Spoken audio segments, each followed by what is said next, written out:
journal vous est offert par le FPI, Fonds des promotions de l'industrie, votre partenaire privilégié pour la réussite de vos projets.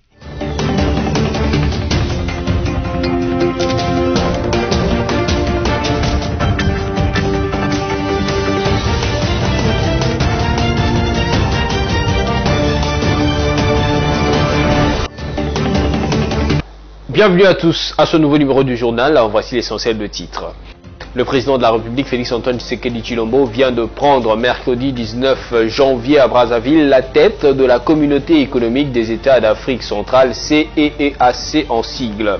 Ce mercredi 19 janvier 2022, les députés provinciaux de l'Union pour la démocratie et le progrès social UDPS ont dit prendre acte la décision de démission de Jean-Marc Kabunda Kabound au poste de premier vice-président de la Chambre basse du Parlement. L'inspection générale de finances IGF a rendu public les conclusions de sa mission sollicitée par le gouverneur de la ville-province de Kinshasa, Gentili Ngobila Mbaka.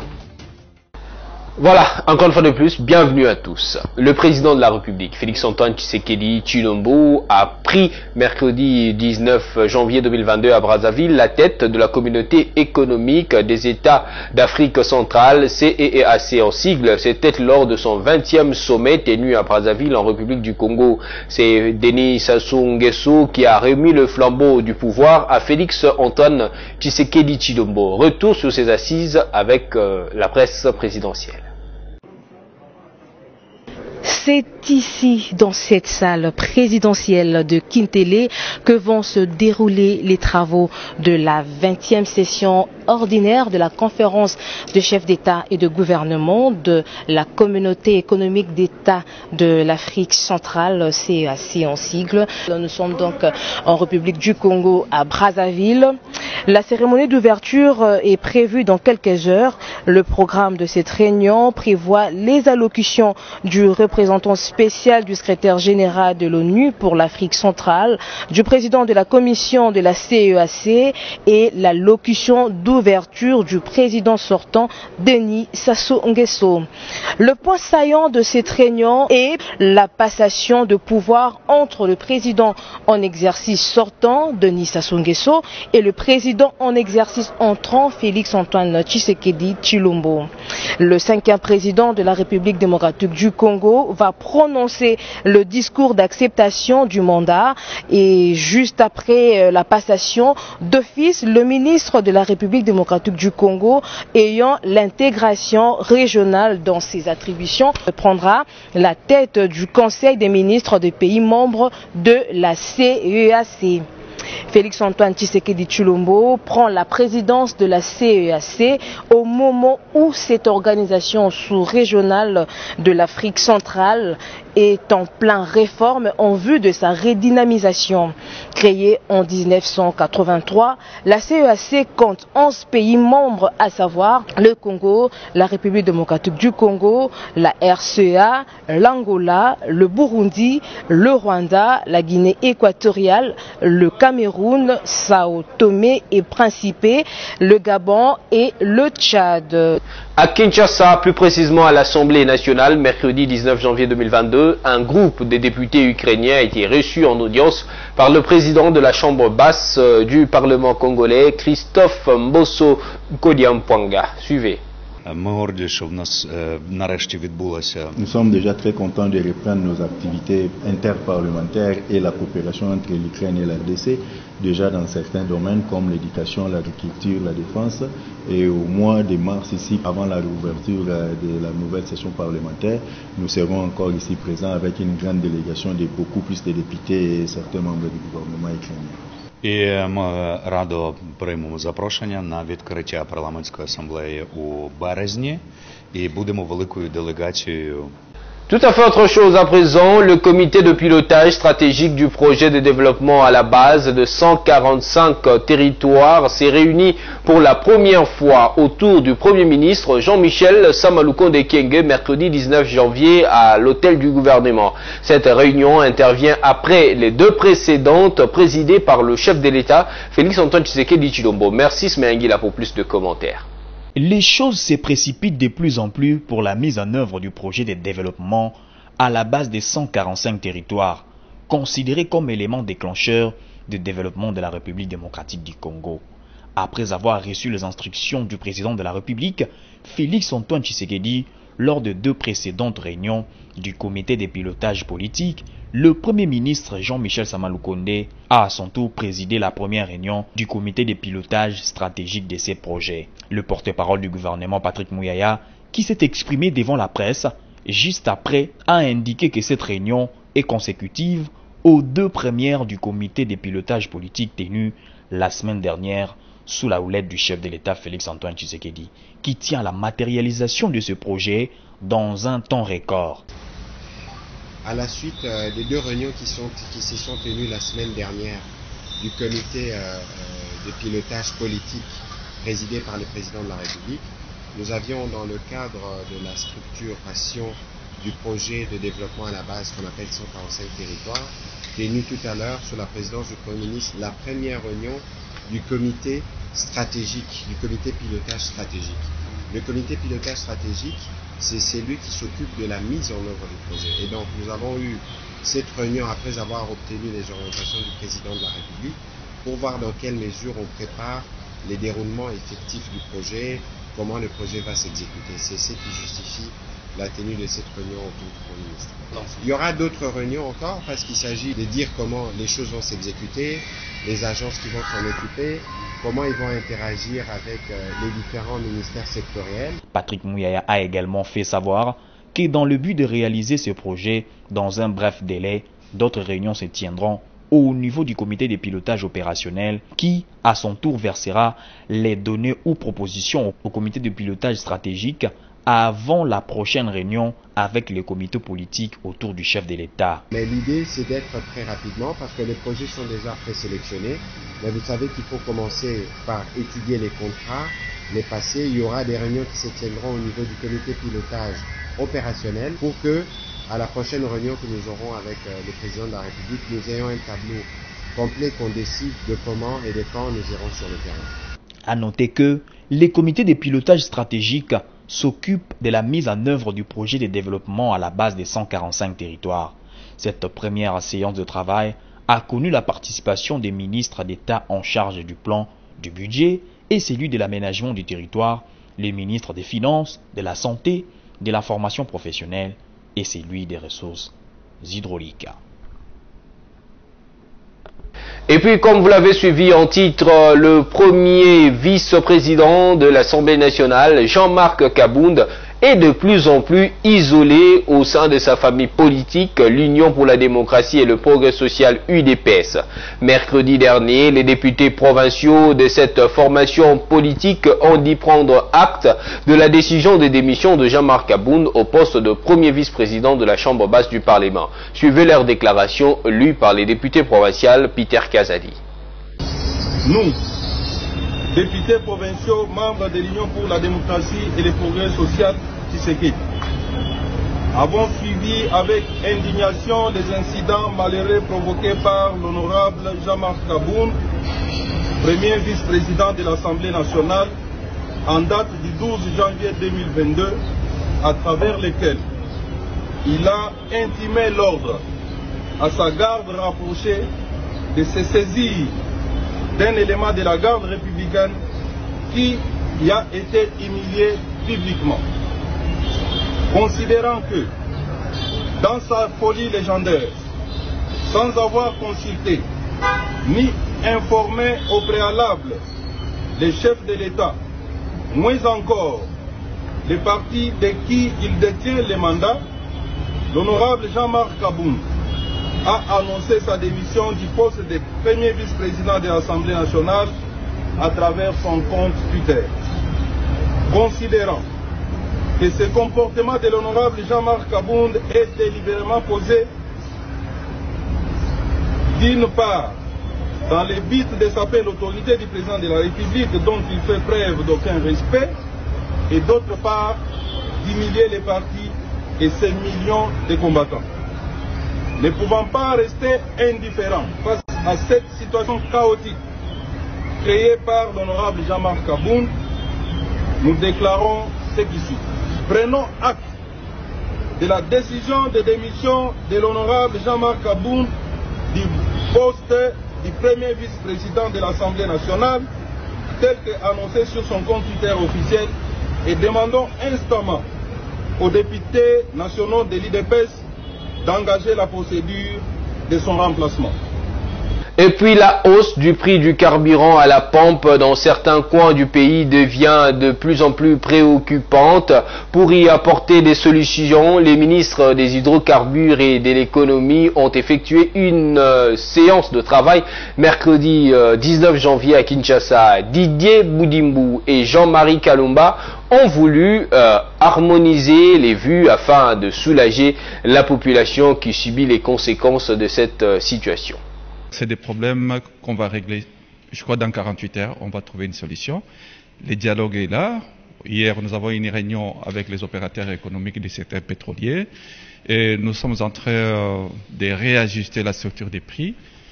Certainement qu'il y a des problèmes. Les problèmes que nous avons, c'est les problèmes des stocks. Au Katanga, il n'y a pas de stock et c'est tout à fait justifié. Les problèmes des stocks, c'est lié à l'augmentation des prix moyens frontières.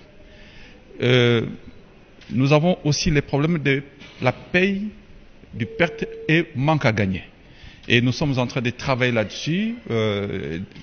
D'ici là, on va payer les pertes et manque à gagner. Nous demandons aux pétroliers d'être calmes parce que le gouvernement s'est engagé à stabiliser leur secteur. Dans 48 heures, on aura une nouvelle structure des prix et chacun va relancer ses activités. Évoluons dans ce journal. L'inspection générale de finances, IGF, a rendu public les conclusions de sa mission sollicitée par le gouverneur de la ville-province de Kinshasa, Jean-Tiling Bilambaka, sur l'exploitation du marché central de Kinshasa, communément appelé Zando par la société africaine de commerce Safricom. Merci Smenguila, nous en dit plus. Dans ses conclusions, l'IGF fait des révélations tout aussi accablantes que choquantes. À travers une correspondance signée par son chef des services Jules Alinguete et exploitée par BC Télévision, l'IGF établit des faits de viol des ressources de la ville de Kinshasa par la société Safricom appartenant à Hassan Mourad, expulsé de la République démocratique du Congo en septembre 2021. Selon l'IGF, le coût total des travaux effectués par la société Safricom est de 3 millions de dollars américains. L'inspection générale des finances ajoute que pour l'exploitation du marché central de Kinshasa pendant la période contractuelle, la société Safricom a réalisé les recettes de 26 millions de dollars américains alors que la dite société n'a versé à l'hôtel de ville de Kinshasa seulement 126 000 dollars américains. Ainsi, selon la patrouille financière, la société Safricom a réalisé un surplus de 23 000 dollars américains, somme qu'elle doit à l'hôtel de ville de Kinshasa. Pour rappel, les conflits entre l'hôtel de ville et la société Safricom remontent au mois de novembre 2019. Le gouverneur de Kinshasa, Jean-Tiling Ngobila, décide alors de réaliser les contrats qui liaient la ville à Safricom depuis 2005. La société était ainsi chargée d'aménager, d'entretenir et de gérer une portion du marché central pour une durée de 20 ans. La convention prévoyait également la construction de 100 magasins pavillonnaires et d'équipements nécessaires pour faciliter la circulation automobile. Mais Jean-Tiling Ngobila a considéré que l'état du marché n'est pas satisfaisant et donc Hassan Mourad n'a pas rempli sa part de l'accord. Début d'une guerre en justice entre l'hôtel des villes de Kinshasa et la société Safricom. La défense de Safricom estime que ces contrats a été résiliés sans préavis ni indemnité. Elle formule alors une requête en référé liberté devant la cour d'appel qui lui donne raison. La ville de Kinshasa saisit alors le Conseil d'État qui juge en 2020 son recours irrécevable, relate les sources concordantes. Mais Jean-Tiling Ngobila refuse de se conformer à ces décisions judiciaires et aux différents arrêtés ministériels demandant que Safricom soit rétabli dans ses droits. Le gouverneur prend lui-même un arrêté de démolition des installations construites par Safricom. En mars 2021, Félix Tshisekedi intervient dans les dossiers. Après une visite au marché central, le chef de l'État a décidé de mettre fin aux activités dans la portion gérée par Hassan Mourad, demandant à ces dossiers de mener d'autres projets dans le pays. Quittons Kinshasa cette fois-ci, le porte-parole du gouvernement provincial du Haut-Katanga, dans une déclaration parvenue à la rédaction de BCTV, explique les vraies raisons des émeutes survenues en début de semaine à Lubumbashi entre la police et les membres d'un parti politique non autrement identifié. On l'écoute. Haut-Katangaise, Haut-Katangais. Ce mardi 18 janvier 2022, les membres d'un parti politique non autrement identifié, auxquels se sont joints certaines personnalités politiques, avaient projeté une marche pour des mobiles contradictoires, dont pour certains exigeaient la libération du pasteur Ngoï Mulunda et pour d'autres plaidaient pour que ce dernier soit gracié par le président de la République et chef de l'État. N'ayant pas obtenu l'autorisation du maire de la ville de Lubumbashi à qui ils se sont adressés, ces manifestants se sont regroupés au square Georges Arthur Forest pour leur marche dans une sorte de forcing. S'en est suivi une bousculade et des attaques envers les éléments de la police nationale congolaise qui, débordés, ont dispersé les marchands en usant de moyens non létaux.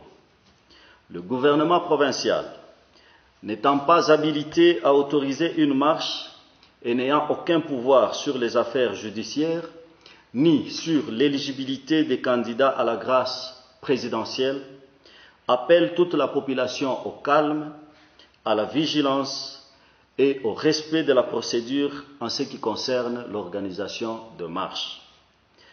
En ce moment où le président de la République et chef de l'État, Félix Antoine Tshisekedi Tshilombo, vient de lancer le programme de développement de nos territoires, l'exécutif provincial du Haut-Katanga invite la population à s'approprier cette vision de développement à la base matérialisée en province par le gouverneur Jacques Kabula Katwe dans un élan de cohésion et de patriotisme. Que vive la province du Haut-Katanga, je vous remercie. Mesdames, Messieurs, la revue de presse. Mesdames et Messieurs, bienvenue dans la lecture de journaux Paris ce jour à Kinshasa. La demande de comparution de l'ancien président Joseph Kabila intéresse les journaux Paris ce jour. Bien qu'il ait été cité dans l'affaire de l'assassinat du défenseur des droits de l'homme, Floribert Chebeya, l'ancien président Joseph Kabila ne sera pas entendu par la haute cour militaire de la RDC, renseigne 7sur7.cd. Selon les quotidiens, les juges ont rejeté cette demande s'appuyant sur l'article 249 du Code judiciaire militaire qui octroie le pouvoir discrétionnaire décider de la comparution ou non d'une personne citée. Dans sa décision, le président de la haute cour militaire, siégeant au degré d'appel sur cette affaire, a estimé que cette demande était fondée malencontreusement sur l'article 253 du Code judiciaire militaire qui vise les mesures d'instruction complémentaires. Face à cette décision, les avocats des parties civiles sont montés au créneau, indique Forum des As. Pour les quotidiens qui citent Maître Richard Bondo, président du collectif d'avocats des parties civiles, les avocats des parties étaient venus plutôt recevoir un arrêt avant de dire droit pour une décision personnelle. Vous avez entendu le président de la Chambre dire que c'est lui seul, ce n'est pas la haute cour. Il a même précisé que ce n'est pas un avant de dire de droit. Donc, une affaire est prise en délibéré, on s'attend à une décision judiciaire qu'on appelle un arrêt quand on est devant la haute cour. Mais aussi, vous venez d'assister à une opinion du président de la Chambre comme s'il dirigeait les débats alors que nous étions venus pour recevoir un arrêt avant de dire de droit, a-t-il fait savoir. À ce sujet, Politico.cd rappelle que Joseph Kabila a été cité par les policiers Paul Mwilambwe, chef du protocole de l'inspection générale de la police, au moment de faits comme les commanditaires principaux de ces doubles crimes. Mesdames et messieurs, c'est la fin de cette revue de presse. Merci de l'avoir suivi.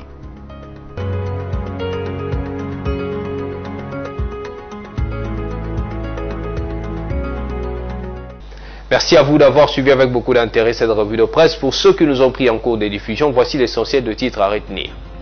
Le président de la République, Félix-Antoine Tshisekedi Tshilombo, vient de prendre mercredi 19 janvier à Brazzaville la tête de la communauté économique des États d'Afrique centrale, CEEAC en sigle.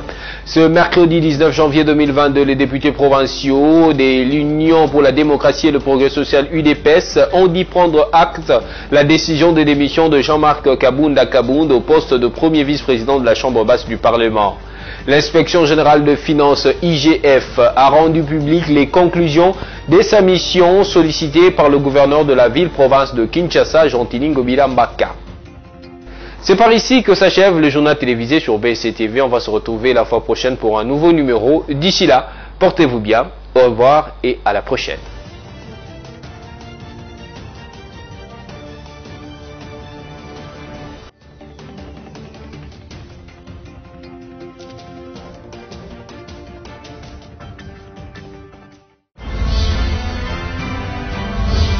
Ce journal vous a été offert par le FPI, Fonds des promotions de l'industrie, votre partenaire privilégié pour la réussite de vos projets.